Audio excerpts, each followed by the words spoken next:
Question number 21 discuss कर लेते हैं। 21 क्वेश्चन में आपको बताया गया है कि भाई ए और B are partner in the sharing profit ratio into 5:3 and they admit C in the partnership for 3/10 share in profit the new ratio after C admission will be. यहाँ पर क्वेश्चन जो पूछा गया वो स्कूल लेक्चरर एग्जाम 2011 में पूछा गया है, जिसमें बता रखा है ए और बी जो है आज की तारीख में लाभ हानि बांट रहे 5:3 में और सी को एडमिट किया है 3/10 के लिए।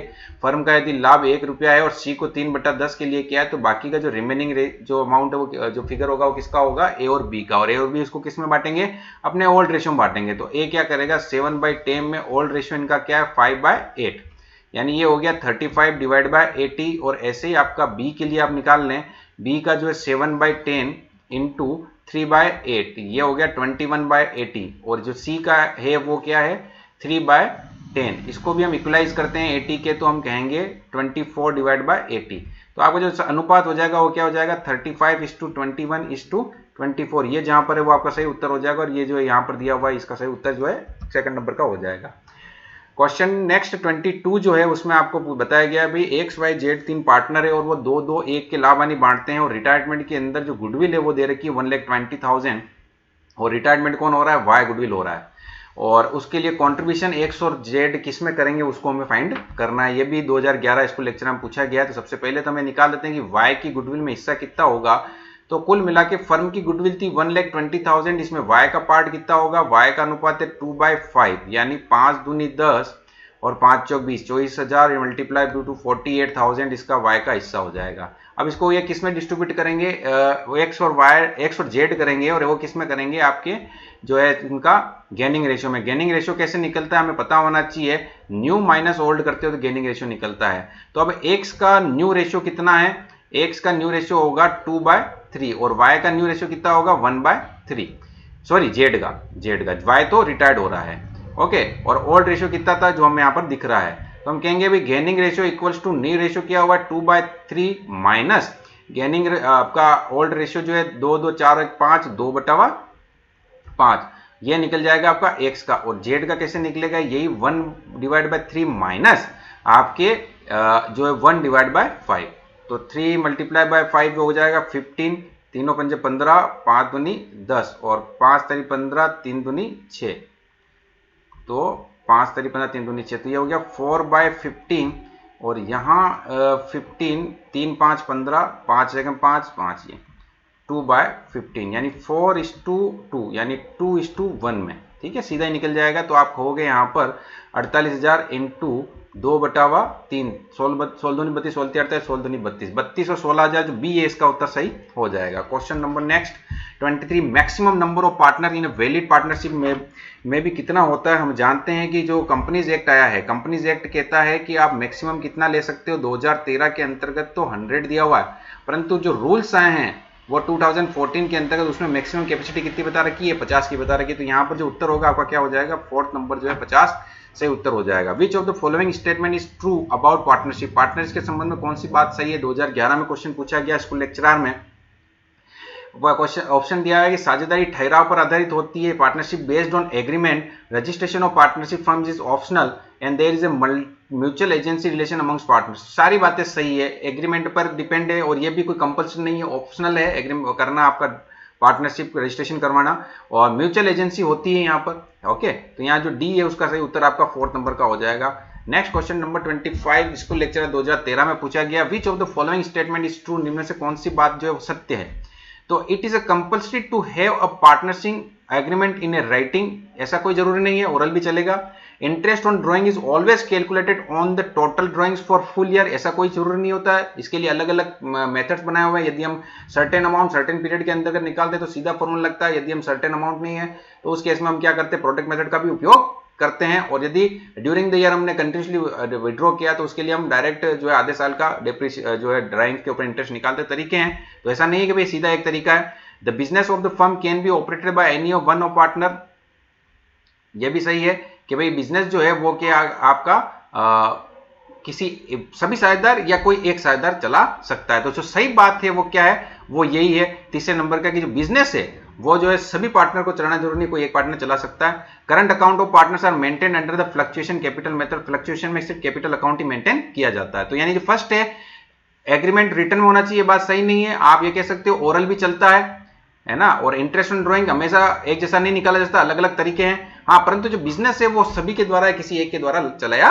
जा सकता है। और जो करंट अकाउंट बनता है वो फिक्स्ड कैपिटल मेथड के अंतर्गत करंट अकाउंट बनाते हैं। क्वेश्चन नंबर 26 स्कूल लेक्चर 13 में, in the absence of partnership deed, partnership जब एब्सेंट है तो उस केस में which of the provision given below do not apply, कौन सा अप्लाई नहीं होगा। हम क्या profit and loss will be shared in capital ratio, नहीं, हम क्या करेंगे इक्वल प्रॉफिट शेयर करेंगे। Salary commission and other remuneration will not be payable to the partner, ये बात सही है, हम ये नहीं देंगे, है ना, सैलरी वगैरह नहीं दी जाएगी। No interest on capital will be given, ये भी नहीं दिया जाएगा। No interest on drawings will be charge from the partner, बरोबर है। तो ये कह रहा है कि कौन सा अप्लाई नहीं होगा, तो हम कहेंगे ये तो अप्लाई होगा और ये भी अप्लाई होगा और ये भी अप्लाई होगा। अप्लाई कौन सा नहीं होगा, ये अप्लाई नहीं होगा, क्योंकि यहां पर कैपिटल रेशो नहीं, हम इक्वल प्रॉफिट बांटते हैं, ठीक है, ये ध्यान रखें। Question number 27, X Y are partner sharing profit is the ratio of 2:3, 2-3 अनुपात में बांटते हैं। एग्री किया है जेड को एडमिट करने के लिए और जेड को हिस्सा दे रहे हैं 1/4, और he acquires this share as 420 from X and 120 from Y. देखो ऐसा क्वेश्चन पहले भी सोल्व कर चुके हैं, ध्यान रहे। हमें सबसे पहले देखना है कि जो जेड को हिस्सा मिल रहा है वो इन दोनों से मिल रहा है और किस अनुपात में मिल रहा है, 4/20 और जो दूसरा है 1/20। इनको जोड़ के देख लें क्या ये जितना हिस्सा इसका जो टोटल पार्ट दिया है उसके बराबर आता है कि नहीं आता है। तो यानी 5/20 या 5 एकम 20, 5 चौक 20, यानी कि ये हो गया 1/4, यानी बराबर आ रहा है। तो आप क्या होगा कि इसको हम सीधे क्या कर सकते हैं, उनके जो अभी वर्तमान में जो लाभ हानि बांटते हैं उसमें से ये जो सेक्रीफाइस किया उसको सीधे ही हम डिडक्ट कर सकते हैं। तो आप क्या करेंगे, यहाँ पर जो x से x का जो अनुपात है 2/5 में से सीधा हम क्या करेंगे 4/20 लेस कर दीजिए, और y का भी जो है 3/5 माइनस 1/20, 20 एंड 5, तो ये हो जाएगा 5 चौक 20, 5 एकम 5, 4 एकम 4, 4 पंजे 20, ये आपका हो गया 20 एलसीएम।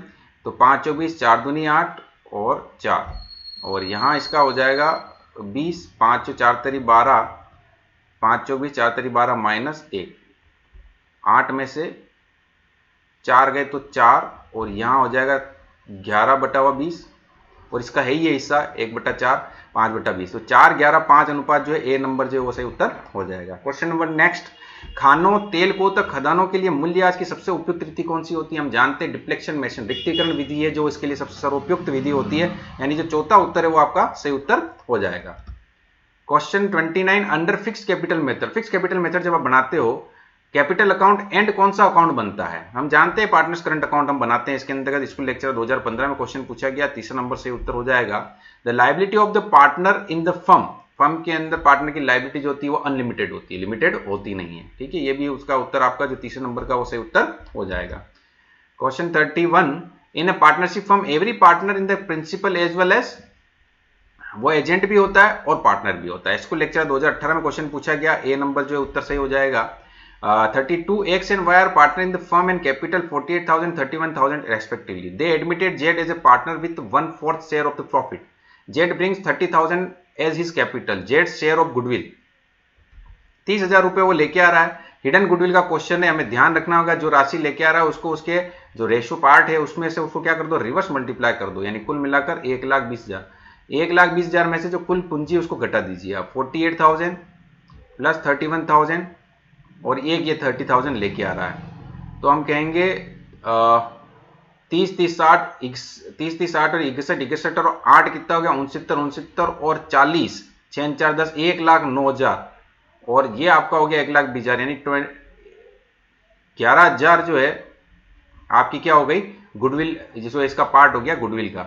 इसमें इस बंदे का हिस्सा कितना होगा 1/4, यानी 4 दूनी 8 और फिर हो जाएगा 8 4 6 4 7 28, 2800 रुपये 4 पंजे 20, 2,750, ये उत्तर आपका हो जाएगा 1, ठीक है। तो इस तरीके से इसका हिस्सा कितना है वो निकालना है हमें, है ना। फर्म की गुडविल तो कितनी आ गई 11,000 आ गई, परंतु जो इसका पार्ट है वो कितना है 2,750। क्वेश्चन नंबर 33, द प्रॉफिट और loss on relation is transfer to the all partners capital account. Profit और लॉस ऑन रिलेशन, रिलेशन पे जो प्रॉफिट एंड लॉस होता है वो कहाँ हम ट्रांसफर करते हैं, ऑल पार्टनर्स कैपिटल अकाउंट में, उनके जो प्रॉफिट एंड लॉस का जो रेशियो है उसी के अंतर्गत हम ट्रांसफर करते हैं। Net profit sharing in the profit sharing ratio equally in the ratio of the partners fix capital account in the ratio of partners capital account after the transfer of the partners current partners capital account. तो यहाँ हम कहेंगे सीधा आपका कि जो उनका profit and loss ratio जो होता है उसी के अंदर हम डिस्ट्रीब्यूट करते हैं। हाँ, यहाँ पर गार्नर बनाम मर्रे नियम अगर लागू होता है और उस केस की बात करें तो वो थोड़ा सा डिटेल में जाते हैं, उसमें हम डिस्कशन करते हैं, परंतु यहाँ पर ऐसा कुछ क्वेश्चन नहीं दिया हुआ, रिलेशन का लॉस सीधा दिया हुआ, तो हम प्रॉफिट एंड लॉस में डिस्ट्रीब्यूट कर देंगे। Question number 34, X and Y and Z are partner sharing profit in ratio 5:3:2 में लाभ हानि बांटते हैं और एक्स रिटायरमेंट लेना चाहता है और X wants to retire and goodwill is valued with 1 lakh. New profit sharing ratio of continuing partner will be equal. नया लाभ हानि अनुपात क्या होगा, बराबर बराबर लाभ हानि बांटेंगे। जनरल एंट्री फॉर गुडविल और रिटायरमेंट, यहाँ पर जनरल एंट्री पूछ ली गई आपके लिए। तो यहाँ पर एक जो एक्स है वो रिटायर्ड चाहता है तो उसका हिस्सा कितना होगा, पहले तो वो निकाले। वो यहाँ पर 1 लाख रुपए फर्म की गुडविल है, उसमें इसका हिस्सा कितना है 5/10, यानी हम कहेंगे कि 50,000 उसको गुडविल का देना है। अब ये 50,000 गुडविल का कौन देगा, जो रिमेनिंग पार्टनर है। रिमेनिंग पार्टनर कौन होंगे, एक चला जाएगा तो वाई और जेड होंगे, और वाई और जेड किस रेशियो में देंगे, ये ध्यान रखिए गेनिंग रेशियो में, है ना। रिटायरमेंट की बात करें तो गेनिंग रेशियो में। गेनिंग रेशियो कैसे निकलता है, हम जानते हैं न्यू माइनस ओल्ड, और एक्स जा रहा है तो वाई बच रहा है, और इसमें जो है वाई और जेड दोनों ही बच रहे हैं। यहाँ पर ये जो भविष्य में लाभ हानि कैसे बांट रहे हैं, बराबर बराबर। तो हम कहेंगे कि new ratio 1/2 minus old ratio 5 और 3 8 2 10, यानी 3/10, और ऐसा ही आपका जेड 1/2 माइनस 2/10। तो ये आपका 10 2 पंजे 10 माइनस 3, और ये 10 2 पंजे 10 5 माइनस 2, तो 5 माइनस 3 गया, आपका बचा 2:3 के अंदर अभी डिस्ट्रीब्यूट करेंगे, यानी 20,000 और 30,000, या कि आप कह सकते हो जो y है वो तो 20,000 लेगा, और x जो है वो कितना लेगा, z जो लेगा वो कितना लेगा 30,000 लेगा, और z वो जो x है वो रिटायर्ड हो रहा है वो कितना लेगा 50,000 लेगा। तो x की कैपिटल को तो हमें क्रेडिट करनी है और y और z को डेबिट करना है, तो x की कैपिटल यहाँ क्रेडिट 50,000 से हो जाएगी और y डेबिट हो जाएगा 20,000 से और z हो जाएगा डेबिट 30,000 से, यानी जो सही उत्तर है वो क्या हो जाएगा, सेकंड नंबर का उत्तर जो है सही हो जाएगा। नेक्स्ट, चलो खत्म हो गए क्वेश्चन। तो ये सारे आपके क्वेश्चंस जो हैं, आप जरूर इस क्वेश्चंस को देखें, प्रैक्टिस करें, और कोशिश करें कि इस चैनल को ज़्यादा से ज़्यादा शेयर करें ताकि सब्सक्रिप्शन भी बढ़े और ज़्यादा से ज़्यादा नॉलेज जो है आगे बढ़ता जाए। हम लगातार आपसे जुड़े रहेंगे और कोई ना कोई क्लास जो है आपकी अकाउंटिंग की लगभग कोर्स कंप्लीट हो गया, फिर भी इसका जो एमसीक्यूज है हम उसको लाएंगे और ऑडिटिंग की नेक्स्ट जो क्लास है वो हम रिकॉर्ड करना स्टार्ट करेंगे और आपको शेयर करेंगे। धन्यवाद।